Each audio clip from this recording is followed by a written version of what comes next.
जय श्री राधे जी। गुरुदेव जी, मैं पिंपरी चिंचवड से नरेंद्र मधुकर हिरवे आपसे एक प्रश्न पूछना चाहता हूँ। परमात्मा अगर है तो वो अपनी पहचान क्यों छुपाता है? वो सबके सामने एक बार क्यों नहीं आता है? इसका मुझे कृपया ज्ञान कराएं। जय श्री राधे। जय श्री राधा जी। हरि ओम। गुरुर्ब्रह्मा गुरुर्विष्णु गुरुर्देवो महेश्वरा गुरुर्साक्षात् परब्रह्म तस्मै श्री परम सद्गुरुवे नमः। परम सद्गुरुवे नमः। परम सद्गुरुवे नमः। जय श्री दादाजी। आपने जो एक प्रश्न किया,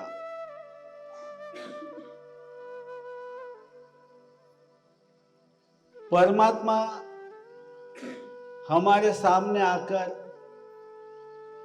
क्यों प्रकट नहीं होता, क्यों हमें नहीं बताता कि मैं परमात्मा हूं, अपनी पहचान क्यों छुपा के रखी? ऐसा ही आपका सवाल है। ये जो प्रश्न है,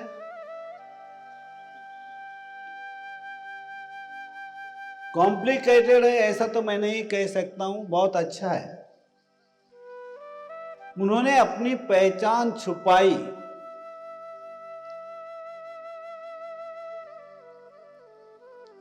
उन्होंने कहां पहचान छुपाई भाई?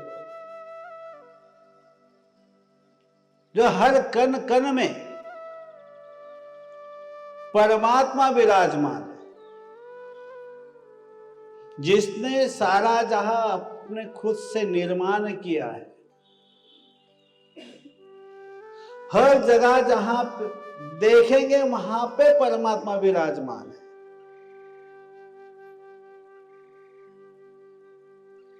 उसका एक क्रिएशन है, स्वयं से है।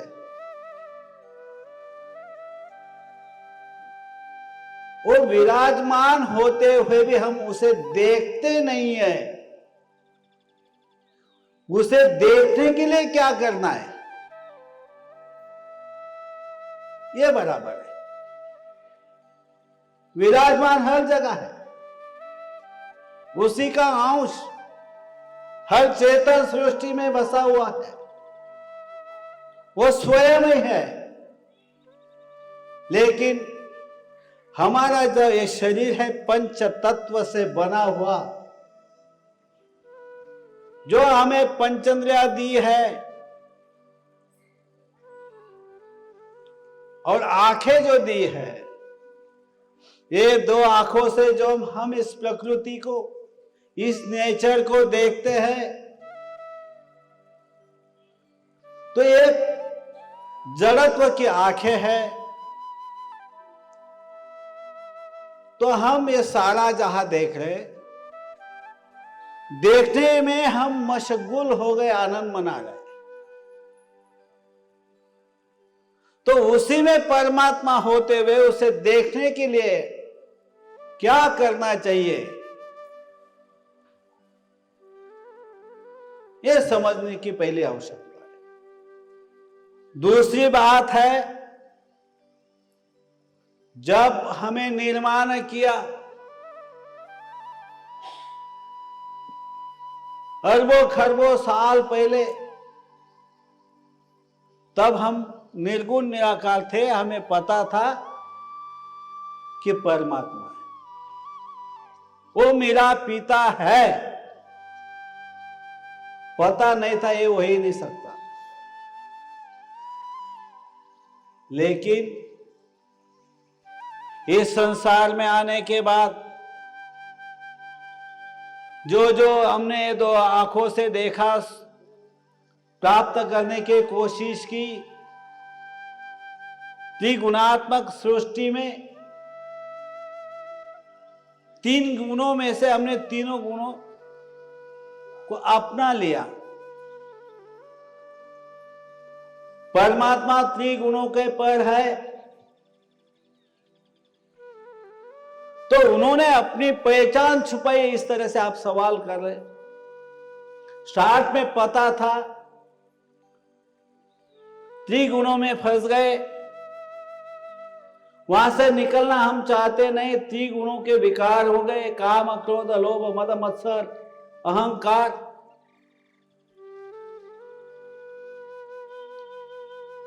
शरीर को हमने मैं कह दिया। हमारे अंदर जो परमात्मा का अंश बैठा है, जिसे हम सोल कहते हैं, आत्मा कहते हैं, उसे ही हम भूल गए। हमने इस पंच तत्व के तन को ही मैं समझ लिया। मैं यानी अहंकार, अहम भाव की निर्मित हो गई, विकारों की बढ़ोतरी हो गई। पंच तत्व के शरीर को हमने मान्यता दे दी, तो परमात्मा कैसे देखेंगे हम? उन्होंने पहचान छुपाई, इस तरह से हम कह नहीं सकते। गुरु के माध्यम से समस्त मानव जाति में परमात्मा है यह कहा जाता है। निर्गुण निराकार है यह भी कहा जाता है। कोई अल्लाह कहेगा, कोई गॉड कहेगा, कोई ईश्वर कहेगा, कोई परमात्मा कहेगा। इतना ही पार्ट है। वो निर्गुण निराकार है, यही सही है। लेकिन हमने खुद को पहचानने से इनकार कर दिया है हम लोगों ने। ये दोष परमात्मा का नहीं है। जो हमें बचपन से संस्कार मिले, जिन संस्कार में हम पले बढ़े, वो संस्कार के कारण जो विकार हमने स्वीकृत कर लिए, वो विकारों के कारण हम अंधे हो गए। हम जानते नहीं, हम शरीर को सच सब कुछ सही मान लिया। जो बाहर हम आंखों से देखते हैं उसको सही मान लिया हमने। प्रकृति को सही मान लिया।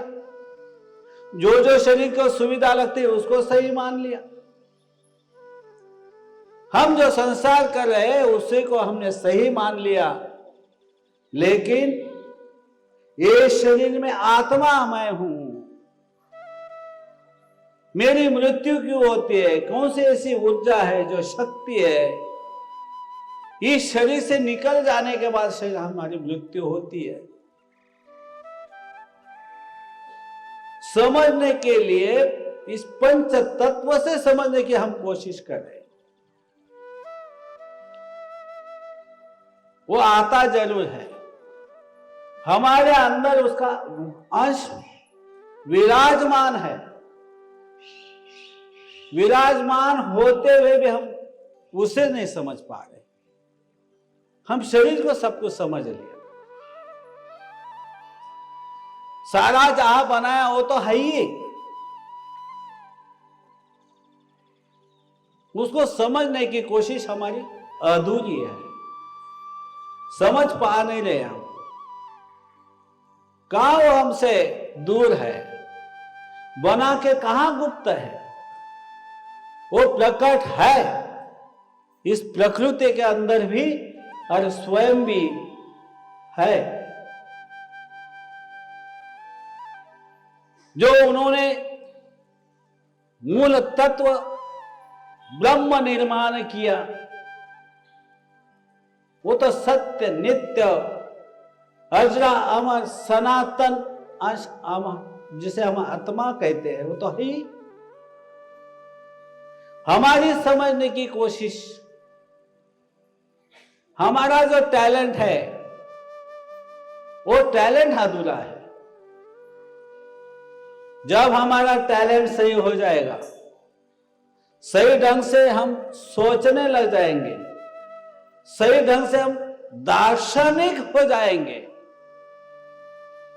तो पता चलेगा कि परमात्मा अदृश्य है नहीं, गुप्त रूप से है नहीं, वो प्रकट स्वरूप से इस चराचर सृष्टि में बसा हुआ है, फिर भी स्वतंत्र है, वही परमात्मा है।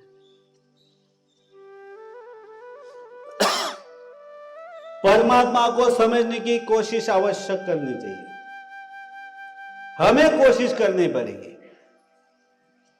वो है जो हमें सारा जहां देख रहे, कहीं ना कहीं वो बसा हुआ है। उसे देखने के लिए पंच तत्व के जो हमारे शरीर के अंदर आंखें दी है, इस पंच तत्व के आंखों से नहीं देखा जाएगा। उसे देखने के लिए जो दिव्य नेत्र होता है हमारे अंदर, थर्ड आई, उसको ओपन करना पड़ेगा, तब कहीं जाकर हम परमात्मा को देख सकते हैं। मूल परमात्मा जो निर्गुण निराकार है, वो गुप्त रहता तो फिर दिव्य नेत्र से भी नहीं दिखाई देता। गुप्त है ही कहां? गुप्त नहीं है, प्रकट है, हमारे अंदर भी है, बाहर भी है, और स्वयं जहां पे वहां पे भी विराजमान है। वो प्रकट स्वरूप ही कहा जाएगा। इतना ही इस पंच तत्व के शरीर से हम पहचानने की कोशिश करें। इसीलिए हम कह रहे हैं कि वो हमें परिचय क्यों नहीं देता। अगर वो पंच तत्व का शरीर लेके आएगा और कहेगा मैं परमात्मा हूं, तो आप मान लेंगे? मान लेंगे भाई? मान लेते हैं क्या? किसने माना? कोई मानता नहीं है। तो प्रकट रूप से आ रहा है तो उसको भी हमारे जैसे शरीर लेना पड़ेगा, तब ये दो आंखों से देखेंगे। आप बोलेंगे फिर गीता का ज्ञान देंगे। गीता में तो कृष्ण ने अपना विराट रूप कृष्ण को दिखाया, वो तो एक पिक्चर जैसे, मतलब में जो शरीर था वो दिखाया था। निर्गुण निराकार स्वरूप का दिखाया था। है गीता में लिखा है, दिखाने की कोशिश की गई है। चलो वो दृष्टि भी आपको दे परमात्मा, उसके पास पहुंचने के बाद ना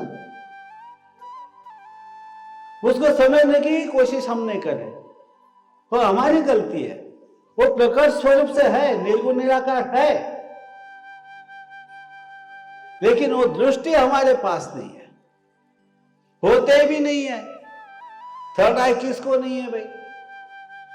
हम सबको दिए मनुष्य प्राणी को, वो कभी हमें खोलने की कोशिश नहीं करते। हम पंच तत्व के तल से समझने की कोशिश करेंगे तो परमात्मा मुझे दिखाई दे। तू गुप्त क्यों बैठा है? तू अपनी पहचान क्यों नहीं बता? मुझे हमारे सामने आके बता दो कि हम परमात्मा हैं। और हम इतने विकारों से भर गए हैं, इतने विकार हमारे अंदर आ चुके हैं, तो किस तरह से वो परमात्मा हमें दर्शन देगा? एक अगर परिचय भी देगा तो शरीर लेके, तो वो हम मानेंगे नहीं। अगर निर्गुण निराकार भी दिखाई दे तो बोल देंगे भाई वो सूरज था या चांद था, उसके बहुत किरणें थी, वो परमात्मा कैसा हो सकता है? वो तो मेरा कैसा होगा? आप तो ऐसे दार्शनिक है, इतना आपका टैलेंट है, आप हर चीज को नाकार सकते हैं। वो परमात्मा ने गलती की है क्या आपको टैलेंट देके? क्योंकि गुण हमारे अंदर अलग अलग प्रकार के होते, 6 विकार है, उसके कितने गुण है, किसी का गुण समझना मुश्किल है। पल पल बदलता है आदमी, पल पल खुद को समझता नहीं है, तो परमात्मा को समझने के लिए मतलब में वो सामने प्रकट भी हो जाए तो समझने की कैपेसिटी हमारे पास नहीं है। प्रकट तो है ही, ऐसे मैंने पहले ही बताया, वो प्रकट है ही, हमारे अंदर ही बसा हुआ है, उसका अंश आत्मा सोल, उसे भी देख लिया तो भी परमात्मा है, यह समझ में आ जाएगा। हमको अंदर देखना पड़ेगा, हम बाहरी दुनिया में फंसे हुए हैं। जब तक इस प्रकृति में, इस नेचर में हम फंसे रहेंगे, शरीर भाव से, ये देह भाव बहुत अच्छा नहीं है। देह भाव के कारण हमें परमात्मा समझ में नहीं आ रहा। आत्म भाव से देखेंगे तो हमारे सामने प्रकट है। आत्म भाव हमारा जागृत होना आवश्यक है। हमको ज्ञान की आवश्यकता है, समझने की आवश्यकता है। जब तक हम समझ नहीं पाएंगे तो वो गुप्त रहस्य है, ये कहना हमारा भी गलत हो सकता है, और गुप्त है ऐसा कह भी नहीं सकते। निर्मित करके, निर्मित के स्वयं निर्मित, स्वयं है और निर्मित है। जब तक वो है तब तक निर्मित है, तो इसका मतलब है परमात्मा है। दार्शनिक ये तो बोल सकता है ना, ये सिर्फ जो निर्मित है, क्रिएशन है, जब तक क्रिएशन है, वो किसी ने बनाया है, वो है तो क्रिएशन है, क्रिएशन नहीं है तो परमात्मा ही है। दार्शनिक का टैलेंट से भी देखेंगे, समझेंगे तो परमात्मा है। और उनको जानने के लिए, समझने के लिए, जब तक हम बाहर देखते रहेंगे, दो आंखों से समझने की कोशिश करेंगे, तो तब तक आपके लिए वो गुप्त है। जब खुद के अंदर जाएंगे, धीरे धीरे विकारों के अंदर सिमट लेंगे, कोई सब विकार छूट जाएंगे, अपने अंदर पहुंचेंगे। दृष्टि हमारी जो बाहर है उसको अंदर लानी पड़ेगी, तब जाकर हम स्वयं की भी खोज हो जाएगी और परमात्मा की भी खोज हो जाती है। मतलब में है खाली ये पंच तत्व के तन से हम देख नहीं पा रहे। पंच तत्व को तन को हमने सब कुछ मान बैठे, तब तक हम परमात्मा को समझना मुश्किल है। खुद का अपनी विचारधाराएं जो है सीमित करके, खाली करके विचारों को अंदर में झांकेंगे तो अंदर में जो अंश उनका बैठा है, यानी आत्मा, जिन्होंने आत्मा साक्षात्कार लिया है, समझने की कोशिश की है, उनके मार्गदर्शन से हम खुद को तलाश लेंगे। मैं कौन हूं, मेरा बाप भी ऐसा ही है, मुझे निर्माण करने वाला भी ऐसा ही है, वही मेरा परमात्मा है, वही परमात्मा है। लेकिन समझने की कोशिश आवश्यक है। परमात्मा निर्गुण निराकार है तो हमें भी निर्गुण निराकार स्वरूप होना पड़ेगा, विकार को छोड़ना पड़ेगा, त्रिगुणों के पर जाना पड़ेगा, तब जाकर हमें परमात्मा समझ में आ जाएगा। गुप्त नहीं है, वो प्रकट ही है। खाली उनको देखने की आंखें जो हमारे पास पंच तत्व के शरीर के पास है वो नहीं दे सकते। उनको देखने के लिए दिव्य चक्षुओं की आवश्यकता है। दिव्य चक्षु महत्व के, दिव्य दृष्टि महत्व की है, तब जाकर परमात्मा प्रकट है। नहीं तो नहीं है, नहीं है, नहीं है। जानना हमारा काम है, समझना हमारा काम है। हमारी सोच, हमारी विचारधारा कैसी है, इसके ऊपर सब डिपेंड करता है। उसके ऊपर हमारी समझ कैसी है, समझने की कोशिश करना आवश्यक है, तो परमात्मा है। जय श्री दादा जी।